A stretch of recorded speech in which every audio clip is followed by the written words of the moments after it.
The Clippers and Grizzlies were back in Memphis Wednesday night for Game 5 of this series. The Clippers came into this game up 3-1, looking to close it out, but Memphis wouldn't let that happen. They came away with the 92-80 win, forcing a Game 6 Friday in Los Angeles. They hit shots. I think they shot like close to 70% that first quarter.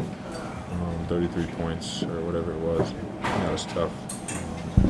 But we got to do a better job defensively. I need to do a better job defensively in the beginning. Made everything they threw up. They didn't let us get into what we wanted to get into. And just making shots, getting to the free throw line, all that stuff. So it came down really to a few offensive rebounds and us obviously not being able to make enough shots. Whether they were doubling Blake or doubling Chris, it really doesn't matter. We had good shots that we usually make, and they didn't go down to them. The whole series has been pretty aggressive. Tonight we didn't really get an opportunity. When I blame myself for that little spurt where you got all them texts. You get 5 texts.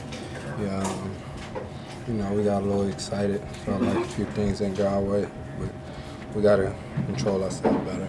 The calls don't go your way sometimes. You get frustrated. And just try to play through it. A lot of times it's tough, but we understand referees make mistakes just like players.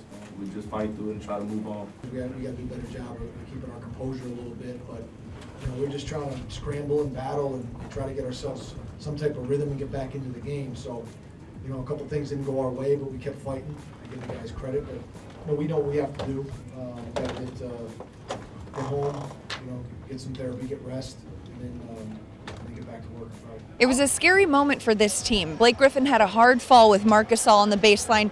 Clutching his knee, took a while to get up. The entire team rushed over there to see what was going on.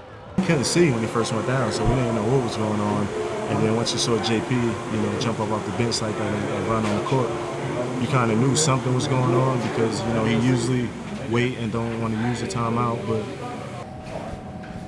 it was just kind of a weird play. I rolled my ankle on one foot, and then my other foot got caught under me and kind of came down wrong. But yeah, it was scary at first. And I guess kind of scary until you know exactly. He continued to play. That was a great sign. But hopefully we get some. Hopefully he gets some therapy and just be ready on. You have to have your top players out there playing at a high level. Tonight was one of those nights where Blake twisted his knee and Chris irritated his run a little bit, but I expect them both to be fine and they're both able to go back in the game. And obviously they're going to be sore, injured, and they're going to have to fight through it as best they can. Yeah, all right. It's the difference between him being hurt and being injured. We both tough guys, and we'll be ready to go on Friday. At the end of the day, we still up 3-2, going back to where we're most comfortable at. Blake Griffin has a sprained left knee, whereas Chris Paul has a strained right hip flexor.